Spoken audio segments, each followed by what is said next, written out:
Dr. Suvarna Kurkute, Associate Professor from Dhananjay Gadge College of Commerce, Satara, a constituent college of Karmavir Bhaurao Patil University, Satara. Today we are going to learn the concept of total quality management. Before we go for the concept of TQM, it is necessary to understand what do you mean by quality.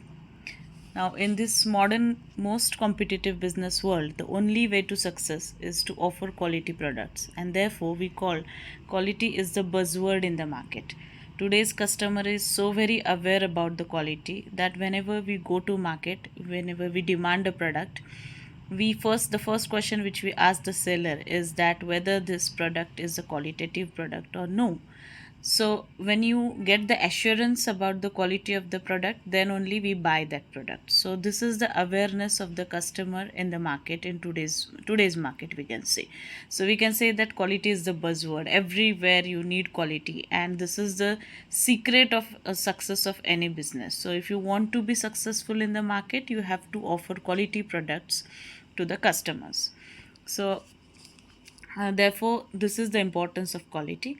Then the question here comes over here is that what do you mean by quality? Right. So as you can see, set of need oriented characteristics it is being mentioned. So what do you mean by that?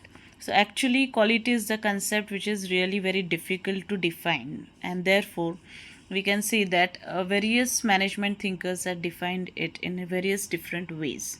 So when we say quality, now for example, when you buy a washing powder, okay, and detergent powder, and we why do you buy it? Because you want to wash your clothes, right? So when the dirt of all your clothes is being washed off, and it gives a neat and clean bright new look to your fabric, what do you say? We say that this detergent powder is a qualitative one, right? So need oriented characteristics, that means whenever a product is having need oriented, whenever the need of the customer is satisfied from that product, we call it as a qualitative product. Okay, this is one thing. Another management thinker named Philip Crosby, he says that conformance to requirement. That means whatever requirements you have, whenever you go and buy a product from the market, you order some product from the market, you have some need to be satisfied, right? So when your requirement is fulfilled, when you are satisfied about the product, then what do you say? That yes, this is a quality product. So this is the second definition of quality. And as you can see, the third definition, which is given by John Stewart, quality is the sense of appreciation that something is better than something else. That means when you're comparing, when you're comparing the product, for example, when you go to market, you're buying some product, it may be suppose a biscuit, right? When you take two biscuits of two different companies, right, you compare the weight, the size, the taste, shape, right? And what do you say? This one is better than this one. So it is a sense of appreciation. You are comparing one product with another product, and as per your requirement, whatever needs you do have, accordingly you choose the product. Suppose you want a product, a biscuit must be it should be a chocolate one, it should be very sweet, isn't it? It should be creamy. Then accordingly you will compare that biscuit with the another one which is a plain one without any cream, right? So that biscuit you will choose it, and then you will say that this cream biscuit is much better than a plain one. So you're comparing here between the two products. Okay, so this is quality according to you. Then further John Stewart says that it changes in a lifetime, and it changes generation to generation. Here it means that whatever you were loving at your during your childhood, right? So whenever you were kids, we love some candies or chocolates, isn't it? Suppose you were loving eclairs as a chocolate or a melody as a chocolate during your childhood, but now when you are a grown up, now whenever someone offers you with that melody chocolate, you used to get thrilled or you used to like it whenever you were a kid, but now when you are grown up, you say I don't like melody now, isn't it? So now the quality, I mean the concept of that satisfaction which you used to get it during your childhood you now you don't get it, you no more get it at this age, right? So it changes from lifetime. In old age, you're again, in youth you are having something different choices. As you grow, your quality perception undergoes a change. Whatever things you were loving during 10 years ago, now you don't like it. Or those things you choose to hate it 10 years ago, now you like it. So it always happens. So this quality concept changes in a lifetime, it doesn't remain throughout the life. And the last thing which is being told by John Stewart is that it changes generation to generation. Okay, so when you ask your grandparents which one was your favorite biscuit, they might say that Parle-G was their favorite biscuit, right? If you ask your parents which one is yours, they might say Good Day is their favorite biscuit, right?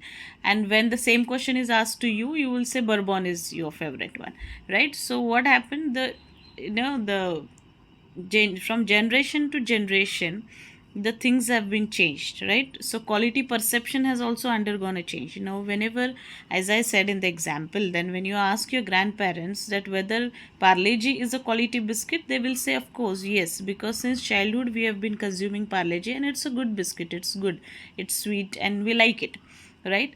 The same question when you ask to your parents, they will say that yes, Good Day biscuit is a good one because we like it. It is having some nuts, cashews, and we like it. It's good, right? The same question when it is asked to you, you will say yes, Bourbon is a good one because it's so chocolatey. The sugar is being sprinkled. It's so attractive. The shape, sizes, color is good, right? So the quality perception changed from generation to generation. If you ask your parents whether they will have Parle-G biscuit, they will say no, I don't like Parle-G, I like only Good Day, isn't it? And if you offer Good Day biscuit to your grandparents, they will refuse it. They will say no, Parle-G is the only one which we will like it, right? So it changes from generation to generation. Whatever you like it today as today's generation, earlier generation might not like it. They don't prefer for it, right? And the next generation might also may not like it, or they may like it also. Okay, so it changes. The concept of quality undergoes a change from generation to generation. So when you are talking about the concept of quality, as I said, it is a buzzword. If you want to be successful in the market, definitely you'll have to offer quality products to the customers, right? And what do you mean by quality? That it is a set of need oriented characteristics. Means what? Whenever your need is satisfied, you say that this product is a quality product. And next one which we saw is conformance to requirements. When your requirements are satisfied, they are as per your need, you say that this is quality product. And the last one is that comparing. It is a sense of appreciation than something is better than something else. So you're comparing two products, and according to you, the product which is satisfying you as per your needs, it is having possessing all those attributes which are required by you or which you are expecting from a product, you call it as a qualitative product. And as I said, it changes in a lifetime. So okay, and it changes from generation to generation. So I hope the concept of quality is clear now. Now let us take a look at types of qualities. So as you can see, there are 5 types of qualities. The first one is transcendent quality. Now transcendent quality is the inherent value or innate excellence which is apparent to the individual. It is subjective in nature. Just to give you an example, when you go to a museum, right, so people watch a variety of art pieces in museum, they react differently. Now suppose you're watching a movie. Now take another example. You go for a movie along with your friends or family, right? After watching the movie, after 3 hours, when you come out of the cinema hall, and when you ask for the reactions, if you look at the reactions of your friends or family, one friend might say that wow, what a wonderful movie it was mind blowing, I loved the direction, I loved the melodious music, the acting was awesome, everything was good, right? On the other hand, the another friend may say that I didn't like the movie at all, it was quite boring, the music was also not that good, isn't it? So when you listen to these two contradictory opposite kind of reactions, this is the perception of each and every individual. Okay, so that is called as transcendent quality. So that doesn't mean that whether that movie is good or bad. Here, it is the individual perception. It is about its individual's liking, that whether he or she likes it or no. Okay, so it depends upon your own personality. That is called as transcendent quality.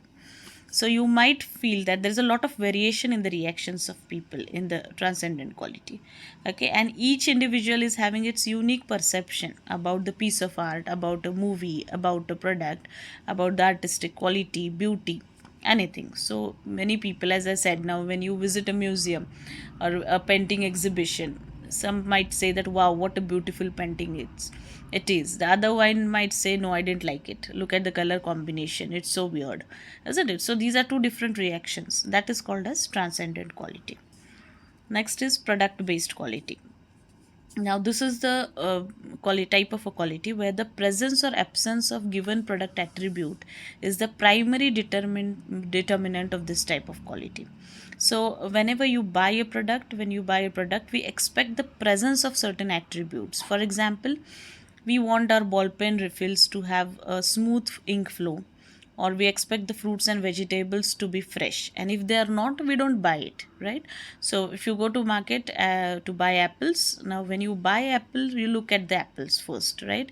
If they are looking very stale, what do you say? They are not quality apples, they doesn't possess the freshness which is expected. Same is the case with the vegetables also. Stale vegetables, do we purchase? No, because vegetables have to be very fresh, because that is their product based quality, right? So if that attribute is absent in that product, what do you call? We say that this is not a quality product, right? So product should have that base quality. We blame that they are not quality products if they are absent, if they do not possess the expected attributes. Some another examples you can name a few, or many a times these product attributes are taken as adjectives also. For example, sweet candy, flawless glass, soft tissues, rough sandpaper, right? So if the sandpaper is soft one, is it useful? No, we say that it's not a quality product, right? So we refuse buying it. If the candy is not sweet, we don't buy the candy, we don't consume it, we say it's not a quality candy, right? So that is called as product based quality. Then come towards the third one is user based quality. The quality of the product is determined by its ability to meet the user's expectation. If the product serves the purpose for which it is being purchased by the customer, then the product is said to possess the quality. Right? So for example, I gave you example of detergent powder, right? So when we buy a detergent powder, we have to wash out all the dirt of our clothes, and if your clothes are giving, they are looking very bright and a new look is being given to your fabric, then what do we say? It's a quality detergent powder, right? Same is the thing. Take another example. When you buy a new bike and it gives a smooth ride and good average per liter of petrol or fuel, we say that it's a quality bike. Okay, so that is user based qualities. For what reason you have bought that product, what is the use of that product, if that use is being done or you are satisfied about the product after using it, then you call it as user based quality. Then the next one is manufacturing based quality. Now it is examined by seeing how the product conforms to its design specifications. Now what happens before you go for manufacturing process? You prepare a sample product, okay? And that sample product is, you have your specification, you are very clear about that sample product, its size, shape, color, everything. And when the production undergoes, every product is compared with that sample product, okay? And the closer the match between the intended product and the actual product, the higher is the manufacturing based quality. This is what it is. It is being used in the way it is being looked by the manufacturing industry. So you compare your actual production with your sample product, and if it confirms with the quality, you say it is having a manufacturing based quality. Okay, and the last one is value based quality. Now when it is supposed to exist, when the customers feel that they have got a good return for the money which they have spent. Now when an individual buy a product and he gets a lot from his money, the product, the value, the satisfaction which the consumer gets by buying that product is much more than the price paid for that product, then it is called as value based quality. For example, we buy diamond. Okay, for diamonds we are spending thousands and lakhs of rupees, okay? But when you wear that diamond, or when you look at that diamond jewelry, What is your feeling? Wow, the satisfaction or the value which I am getting, I can't express it in words. I am ready to pay lakhs of rupees for the same, right? The satisfaction which you get it, the value which you get it by buying that product is much more than the price paid for that product. Okay, for example, you go to market and there are two varieties of apples. One is 100 rupees kg and another is 200 rupees kg. Okay, now instead of buy, of course, from the difference of price, you understand that 100 rupee kg apples are of low quality, right, and 200 are of good quality. You prefer to pay a double price for 1 kg of apples. And why do you do that? And when you come back home and when you have that apple, one bite of apple gives you a satisfaction. You say it is so soft, it is so sweet, wow, right? So that feeling when you get, you don't mind spending double price for that 1 kg apple, right? You don't regret for your decision. That is called as value based quality, when your satisfaction is much more than the amount paid for that product. It is called as value based quality. So these are the 5 types of quality. I hope you all have understood it. Today we will conclude with this. Thank you.